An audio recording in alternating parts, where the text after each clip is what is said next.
Conéctate con nosotros siguiendo nuestras redes sociales como Iglesia Skyline SD. Y nuestro tema, la serie que hemos estado viendo se llama Divina Interrupción, ¿verdad? Divina Interrupción.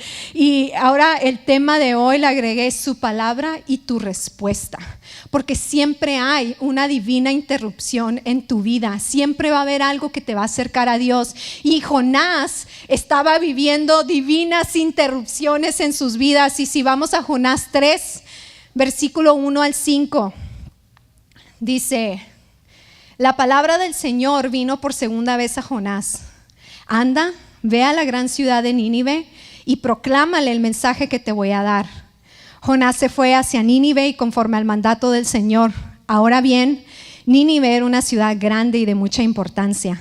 Jonás se fue internando en la ciudad y la recorrió todo un día mientras proclamaba: dentro de 40 días Nínive será destruida. Y los ninivitas le creyeron a Dios, proclamaron ayuno y desde el mayor hasta el menor se vistieron de luto en señal de arrepentimiento.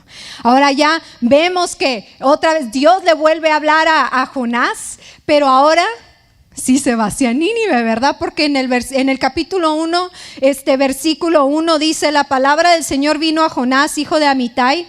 Anda, ve a la gran ciudad de Nínive y proclama contra ella su maldad. Ha llegado hasta mi presencia. Jonás se fue, pero en dirección a Tarsis para huir del Señor. Así empezó. Entonces ya podemos ver que estamos viendo lo mismo. Dios le está hablando a Jonás, pero ahora él decide irse a donde él tiene que ir. Y podemos ver que Dios no cambia su misión. Ahora Jonás se había metido en un problemón. Él había tenido que resolver ahora esta situación adentro del pez. Tuvo que arreglar cosas internas que él estaba viviendo. Y ahora él estaba de regreso al principio. Ahí se vio otra vez en el mismo lugar donde estaba. Y ahora él tenía que encontrar qué era lo que tenía que hacer. Fue cuando Jonás cambió de actitud que Dios le volvió a hablar. Y eso es algo que siempre tenemos que considerar, es esa actitud para que Dios nos pueda estar hablando. Y al estar viendo y preparando este mensaje, se me vinieron dos personas que están en la Biblia mencionadas. La primera es José. La historia de José es una historia bien tremenda. José era un niño amado, era un niño que era muy deseado por sus papás. Y entonces era el favorito. Era el favorito y el papá le daba cosas y la mamá lo buscaba y todo, pero entre sus hermanos no lo querían porque era el favorito. Entonces, ¿qué es lo que hicieron los hermanos? Tanto llegó sus celos y la manera en la que ellos lo rechazaban que decidieron venderlo. O sea, eso está bien fuerte. O sea, dijo que no lo quiero, me cae gordo, te voy a vender, ¿no? Y Aarón, y eso fue exactamente lo que hicieron. Hermanos, no agarren ideas de aquí, por favor, eso no está bien. Y entonces, ¿qué sucede? ¿Qué le pasa a José? Acaba en Egipto. Él acaba en Egipto y llega a una buena casa, a la casa de Potifar. Y todo lo que está haciendo José le está yendo bien. Y Potifar se da cuenta de todo eso y le da más. Y lo hace cargo de toda su casa, excepto de su esposa, ¿no? Es muy sabio ahí Potifar, le dice: no, con mi esposa no. Pero la esposa, hagan de cuenta, pues ella quería a José. La Biblia dice que José era muy guapo. Pues esto se estaba volviendo loca, que andaba detrás de José y ella quería estar con él, y José era íntegro y José le dijo que no. Pues por eso ahora acaba en la cárcel. Y está en la cárcel y llegan dos hombres, el copero y el panadero, y resulta que empiezan a tener sueños, empiezan a contar y él les empieza a interpretar estos sueños y les dice: acuérdense de mí si un día llegan a salir. A los años, uno de ellos se acuerda de él, y es que José acaba ahora en el palacio real con el faraón.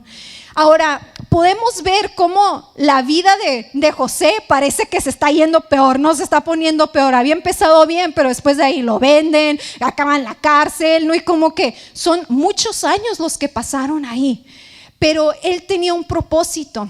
El propósito de que él llegara al palacio del faraón era para que él pudiera salvar a su familia y eventualmente Él pudiera salvar también a todo su pueblo. Y eso es algo súper tremendo. La obediencia de José lo escalaba al éxito, porque podemos ver que el corazón de José siempre fue para Dios.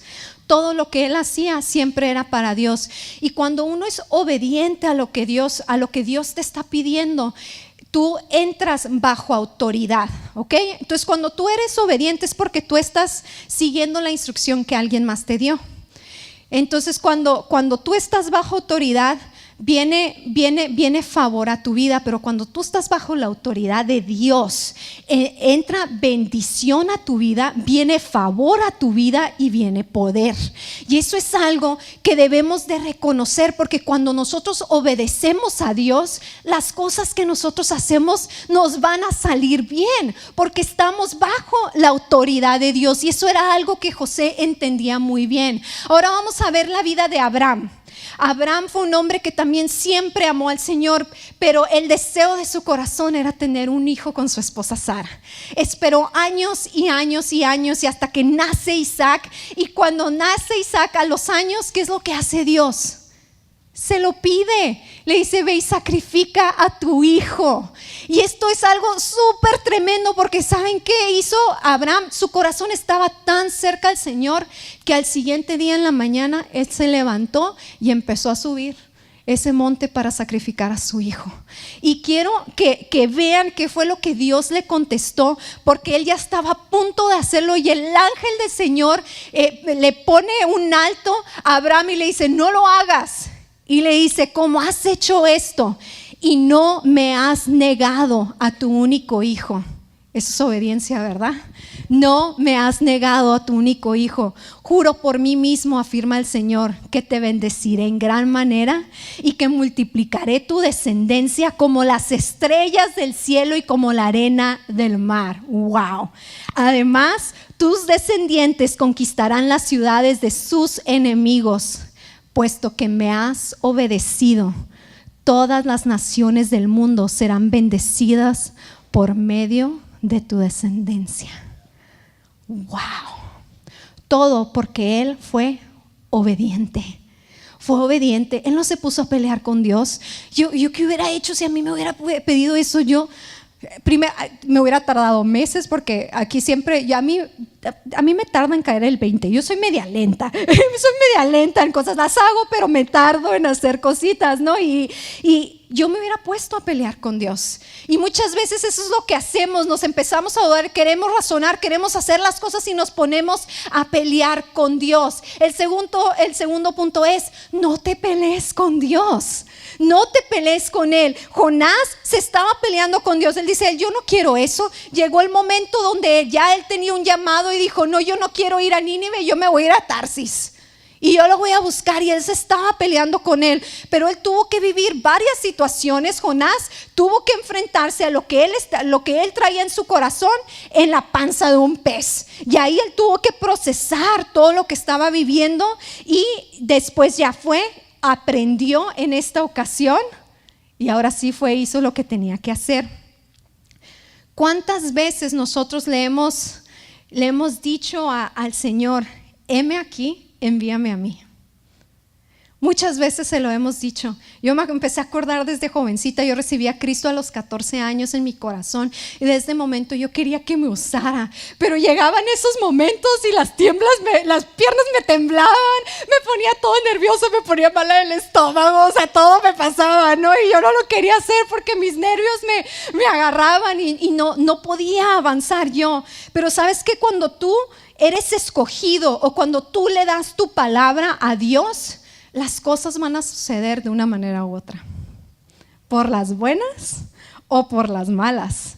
Y eso tenemos que ver qué es lo que nosotros le hemos dicho a Dios y cómo le hemos pedido las cosas, y cómo esas conversaciones que hemos tenido con Él. La vida de Sansón Él desde el principio fue escogido. El ángel del Señor fue y le habló a sus papás y le dijo: les voy a mandar un hijo para que este pueblo sea liberado de los filisteos. Y entonces él viene, lo empiezan a formar. Sus papás estaban preocupados por crearlo. Dice: si él tiene un llamado tan grande, ¿cómo lo vamos a crear? Lo empiezan a crear y todo. Y él empieza a ser fuerte, empieza a ver que él puede hacer cosas que otros no hacían. Y él empieza a gobernar Israel. Lo gobernó por 20 años. Pero ¿saben qué pasó? Este Sansón creyó que él podía con todo. Empezó a creer que él podía más, pensó que no le iba a pasar nada. Y como él se puso a gusto con esa actitud en su corazón, y ya la tengo hecha, ya la tengo armada. Un día, por su debilidad, eran las mujeres, la debilidad de Sansón. Y a estas mujeres le sacaron el secreto de su fuerza. Y un día él, así bien confiado, y él la que le gustaba la emoción y que lo trataran de agarrar y que no podían hacer y que le hiciera así, que se rompieran las cadenas y todo, ¿no? A él le gustaba eso, hasta que un día se despierta y él, creyendo que tiene toda la fuerza de parte de Dios, no puede hacer nada. ¿Qué es lo que le hicieron? Le sacaron los ojos. Lo tomaron como rehén y lo pusieron ahí delante de los filisteos. Y ya cuando lo iban a matar, él le dice: Señor, dame una oportunidad más. Dame una oportunidad más. Y Dios regresa su fuerza a Sansón. Él se desata y se pone entre dos columnas y tumba ese lugar en donde está. Y en ese día él mató a más hombres que los que había matado en toda su vida. Que no sé qué tan bueno sea eso, ¿verdad? Pero los filisteos ahí quedaron, ya no más. Y eso fue pues por las malas. Él tuvo que cumplir lo que él había sido llamado a hacer. Y es que Dios sabe por qué nos escoge. Las trabas las ponemos nosotros, ¿verdad? Dios nos ve y Él dice: eres una hija hermosa, eres un hijo valiente, es que tú fuiste llamado para esto. Y nosotros: ¿pero de veras yo? ¿Sí? ¿Tú crees? Pero es que no. Y por eso yo me iba a mi vida, porque si algo yo batallé siempre era mi autoestima. Yo no creía que era buena para algo. De hecho, yo empezaba las cosas y no las podía terminar, porque me daba cuenta cuando veía que era buena para algo, de repente las expectativas ya eran muy altas. Y yo no quería desanimar a las personas que estaban alrededor de mí. Les voy a quedar mal, mejor lo dejo de hacer, para que ya no digan nada. Se quedan como que en esa buena imagen: no fue ni mucho, no fue ni poquito, pero aquí. Y eso no es bueno. Eso no era bueno, y era algo que yo tenía que arreglar en mi corazón, porque yo no me veía como Dios me veía. Y ¿saben qué? La Biblia también nos habla de personas así. Si vamos a Jueces 6, del 11 al 16, podemos ver la vida de Gedeón. Y Gedeón tuvo un encuentro con Dios, un encuentro con ese ángel del Señor cara a cara. Y en el versículo 11, si lo empezamos a leer, dice: el ángel del Señor vino y se sentó bajo la encina que estaba en Ofra, la cual pertenecía a Joás, del clan de Abiezer. Su hijo Gedeón estaba trillando trigo en un lagar para protegerlo de los madianitas. Cuando el ángel del Señor se le pareció a Gedeón, le dijo: el Señor está contigo, guerrero valiente. Imagínate que alguien llegue y te diga así, ¿no? Dices: ¿qué onda? Guerrero valiente, ¿de dónde? Pero Señor, replicó Gedeón: si el Señor está con nosotros, ¿cómo es que nos sucede todo esto? Ahí viene la queja, el negativo. ¿Dónde están todas las maravillas que nos contaban nuestros padres cuando decían: el Señor nos sacó de Egipto? La verdad es que el Señor nos ha desamparado y nos ha entregado en manos de Madián. Y muchas veces nos ponemos a hablar de esa manera: pero ¿cómo Dios puede existir? Pero ve todo lo que está pasando, ve todo lo que está sucediendo. Y ahí Dios le está hablando directamente. Él está diciendo: guerrero valiente. Y él está ignorando todo eso. Él está ignorando que tiene un propósito. Él está ignorando que él puede hacer algo para ese asunto, porque él se está enfocando en todo lo que no ha sucedido y en todo lo que no ha hecho el Señor. Y el Señor le dice: ve con la fuerza que tienes y salvarás a Israel del poder de Madián.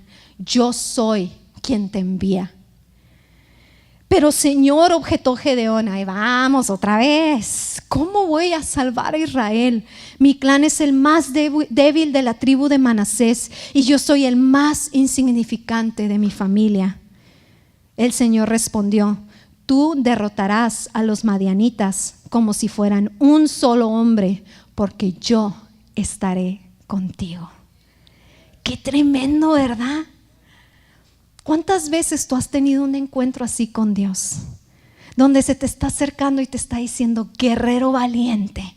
Y nosotros nos ponemos: ¿de dónde? O sea, pero Dios ve todo esto. Es que ve lo mal que está nuestro mundo, ve lo mal que está mi familia. O sea, yo no puedo hacer nada. Y Dios te está diciendo: guerrero valiente.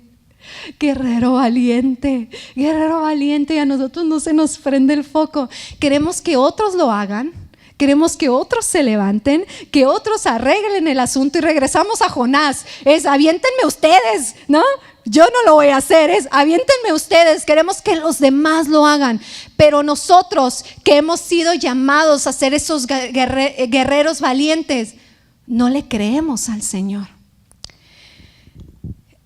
Para mi vida tuve que tener muchas divinas interrupciones para que por fin me cayera el 20 del llamado que Dios tenía para mí. Él me llamó a ser una pastora. Yo me acuerdo, a mis 15 años hice esos exámenes de dones, ¿no?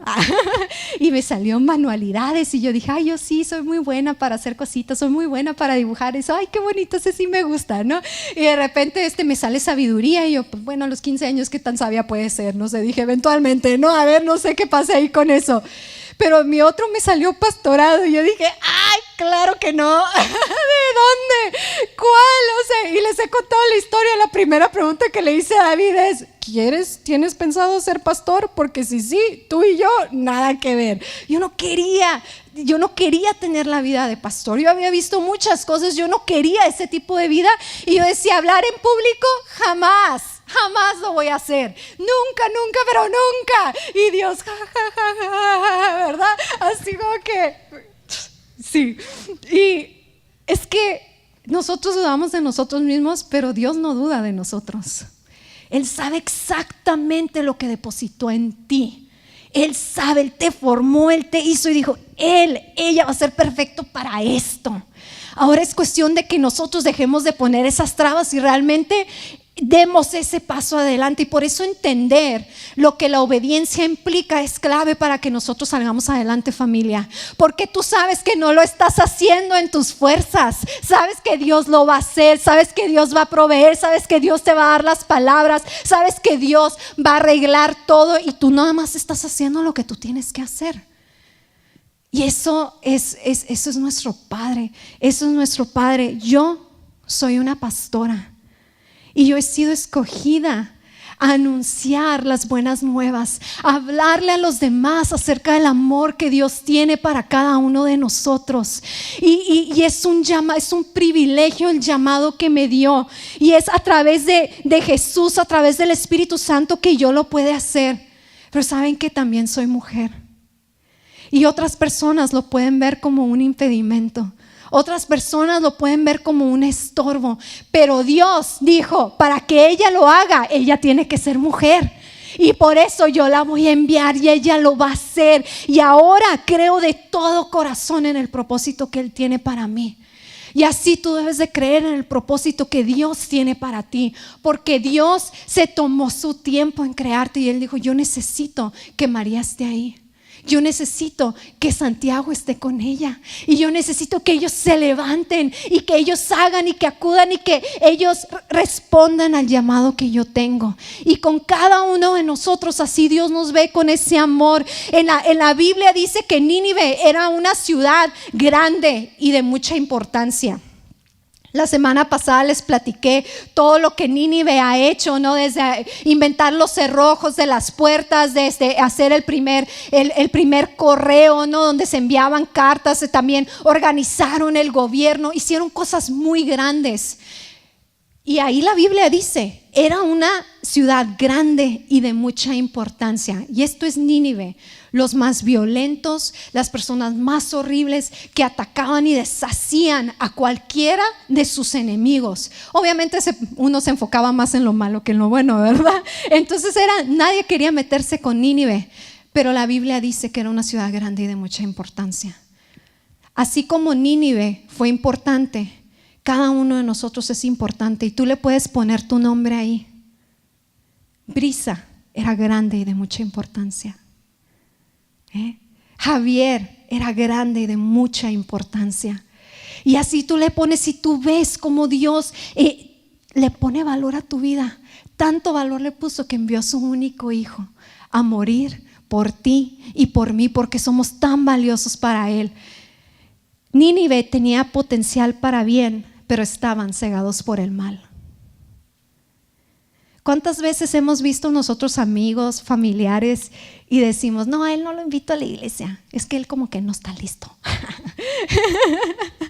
No, como que a él la onda de la iglesia no es su onda. Ella no, invitar a fulanita, claro que no. ¿Por qué? Porque vemos su potencial para mal, pero no para bien. Mic drop. ¿Verdad? Es que nos enfocamos en lo que estamos viendo aquí, en lo que estamos viendo. No vemos que esa persona a través de Jesús va a ser el mejor padre del mundo. Es que vemos a hombres y los ves, dices, qué buen papá es. Ve cómo los trata, ve cómo juega con ellos, ve cómo los ama. O sea, tú sabes que esa persona fue escogida por Dios para alimentar, para levantar a esos niños y tener ese fundamento. Y a veces vemos a mujeres, es porque no vemos que esa persona al acercarse a Dios puede ser una persona, un dueño de negocios que va a bendecir a través de su negocio, va a bendecir a la iglesia. No nos damos cuenta que esa niña que fue abandonada, que fue rechazada por su mamá y su papá, llegó a ser una persona que está ahora llevando a cargo un movimiento mundial, salvando a personas que han sido traficadas. No vemos el potencial. Pues si sus papás no lo quisieron, ¿qué tan importante puede ser? Pero sí tienen un potencial. Vemos la vida de Saúl en la Biblia. Era el que acosaba a los cristianos, los quería matar, los detestaba de todo corazón porque iban en contra de lo que él había sido enseñado, de esas reglas, de esas tradiciones, y él iba en contra, hombres, mujeres y niños de Saulo, porque dije Saulo, de Saulo. Pero Dios vio más potencial en él para bien y dijo, ya no serás Saulo, ahora serás Pablo. ¿Y qué es lo que hizo Pablo? Gracias a Pablo conocemos mucho del corazón de Dios, porque Dios se enfocó en eso, vio ese corazón y dijo, estás haciendo mal, pero tienes más potencial para bien. Familia, nosotros tenemos que empezar a ver a las personas de esa manera. Tenemos que empezar a verlas y decir, es que sí tienen potencial. Yo tengo que hablarles del Señor. Algún día llegará su momento donde se van a acercar a Él. Y Jesús redefinió lo que era importante en Mateo 25:39 cuando dijo, les aseguro que todo lo que hicieron por mí, por uno de mis hermanos, aún por el más pequeño, lo hicieron por mí. Porque nosotros fuimos por alguien que aparentaba que no tenía ese potencial para bien. La palabra de Dios es exactamente lo que nosotros necesitamos escuchar. Y ese es el punto número 3. Cuando Jonás llega a Nínive, él tiene un encargo muy difícil. Viene a la ciudad más violenta a decirles que en 40 días van a ser destruidos. Wow, no, así como que qué padre, ¿no? Y ahí él está entrando, les tiene que decir eso, les tiene que decir esa palabra tan fuerte, tan difícil, donde muchos dicen, es que ¿cómo se atreve a venirnos a decir todo esto? Pero es que no se trata de Jonás, se trata de la palabra de Dios. Esas palabras no son para condenar, esas palabras son para salvar. Esas palabras son para salvar. Dios en el Antiguo Testamento usaba a los profetas para comunicar su palabra a la gente. Ahora podemos ver, y Jonás puede ser este ejemplo. Jonás no era un profeta muy efectivo. Jonás quería hacer lo que él quería. Jonás, aunque había sido entrenado y enseñado y conocía súper bien la palabra de Dios, no la estaba llevando a cabo. Porque pues ven todo el problemón en el que se metió por desobediente, porque no quería llevar a cabo su llamado. ¿Y saben qué? Y es que para Dios era importante que alguien viniera a este mundo como profeta, que nos hablara su palabra directamente. Y Dios intentó con varios hasta que envió a Jesús, el que tenía el corazón del Padre. Ese corazón, ese amor, ese que iba a alcanzar a otros, ese que no se dejaba llevar porque era una prostituta o porque era un recolector de impuestos. Él no veía eso, él veía el valor que Dios le había dado. Y es que esto es algo que nosotros tenemos que entender, familia. La palabra de Dios es para salvar y no para condenar. Nosotros no somos cristianos que damos bibliazos. Nosotros no somos cristianos que apuntamos al pecado y te estamos diciendo, es que no debes hacer eso, no, es que eso te baja de categoría, ¿no? Porque nuestra santidad, unos dicen que tenemos mucha santidad y otros sí son súper pecadores. Eso no es el corazón del Padre. El corazón del Padre no es decir, yo soy mejor que tú y tú no. El corazón del Padre es de que todos crezcamos juntos, es de que todos nos amemos, es de que todos nos cuidemos, es de que todos nos protejamos las espaldas, es de que todos avancemos juntos. Ese es el corazón del Padre.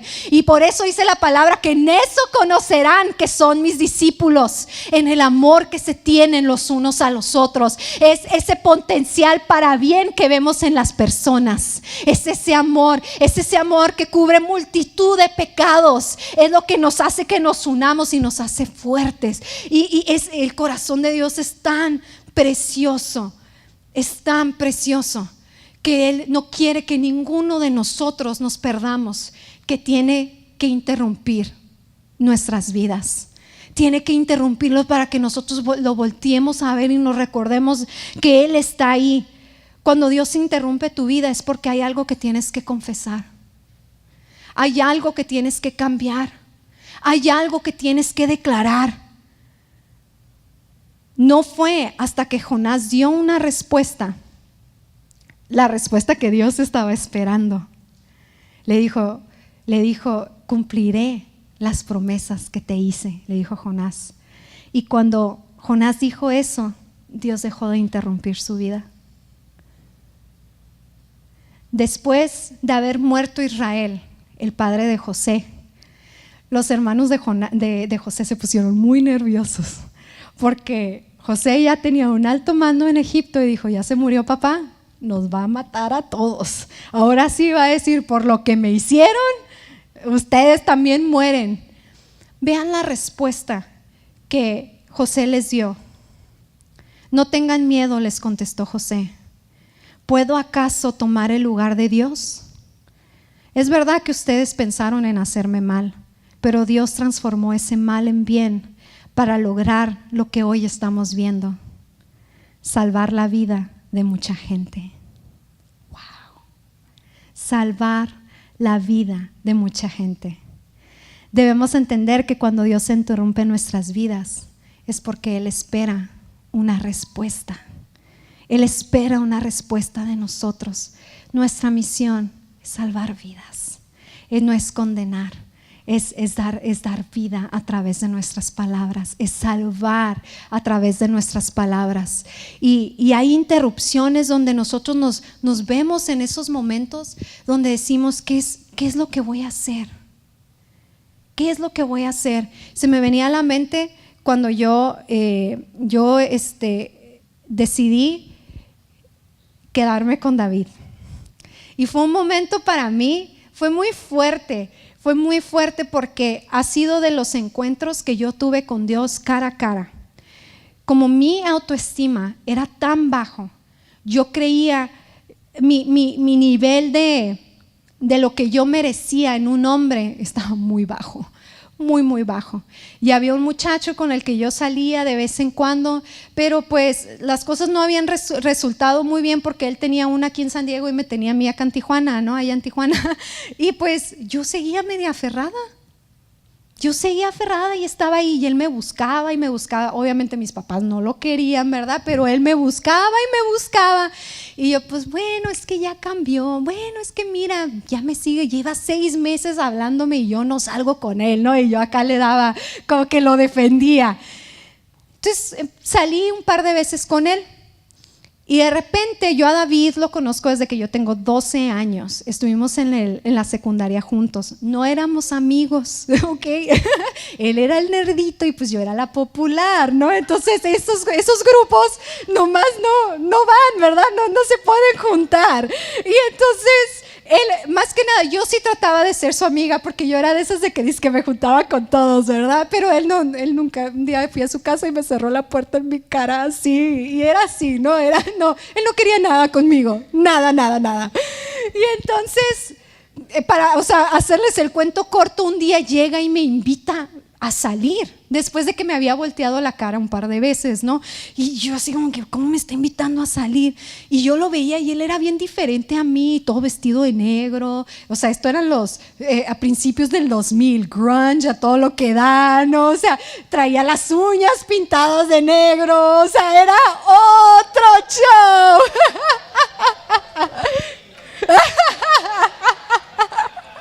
Y pues yo no he cambiado mucho, yo sigo igual de fresa, ¿no? Pero yo lo veía y yo decía, ese no es el chavo con el que yo salgo. O sea, yo salgo con deportistas. Yo casi eran puros de fútbol americano, ¿no? O sea, era como que mi estándar. O si no tenían que ser músico, y para eso David siempre también ha sido músico. Pero algo hubo en mí cuando él me invitó a salir. Le dije, sí, pues vamos. Dije, me llevo a mi hermana. Y de hecho en esa salida pensaban que mi hermana, que él estaba pretendiendo a mi hermana, porque muchos ya sabían que yo andaba acá saliendo con el otro, entonces pensaban que yo era la chaperona, pero no, se equivocaron. Entonces salimos y le digo, bueno, pues ¿a dónde vamos a ir? Con mi hermana. ¿A dónde vamos a ir? Me dice, te voy a llevar a un concierto. Vamos a ir al concierto de este grupo. Y yo me quedo así, y era el grupo del otro muchacho con el que yo estaba saliendo. Y yo, bueno, está bien, vamos. Y yo, pues no estoy saliendo con él oficialmente, ¿verdad? O sea, yo no tengo nada que esconder. Además, me tengo que hacer del rogar, ¿no? O sea, que él vea que aquí yo no me ando con cosas. Llegamos al concierto y había un chorro de gente. Fue aquí en Chula Vista, había un chorro de gente y todo estaba atascado el lugar. Y yo andaba con David, mi hermana se fue por allá y todo.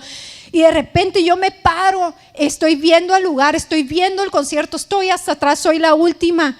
Y empiezo a ver al otro que está tocando el piano. Y yo digo, es que ese es el que yo quiero. Sí, yo toda aferrada, ¿no? Y sentí la voz, así, escuché la voz de Dios. Y me dijo, yo tengo algo mejor para ti. Y yo así como que, ¿what? Y dije, ¿what? Y en eso se me salieron las lágrimas. Y Dios me decía, yo tengo a alguien mejor para ti, alguien que te va a amar, alguien que te va a cuidar. Y seguían las lágrimas así cayendo y me las empecé a quitar. Y yo, pero es que... Y entonces en eso volteo a mi lado derecho. Entre toda la gente no había nadie, estaba vacío, y David estaba ahí por donde está el piano. Y volteo y de veras, soy su pastora, no les puedo echar mentiras, ¿eh? Lo vi como con lucecita amarilla alrededor. Bien santo, santo David, el santo David. Volteo y lo veo y digo, ¿ese? ¿Ese? Y sentí una paz, de veras sentí una paz. Dije, sí. Vi hacia enfrente. Dije, ajá.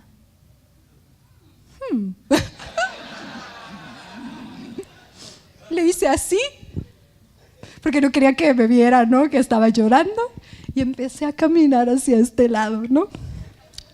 ¿Y qué onda? Ay, ya cambió un poquito mi actitud. ¿Cómo estás? ¿Qué onda, muchacho de negro? Ya mi actitud fue totalmente diferente. Esa noche yo llegué a la casa, de hecho fuimos todavía a un café, llegamos bien tarde y mi mamá me estaba esperando.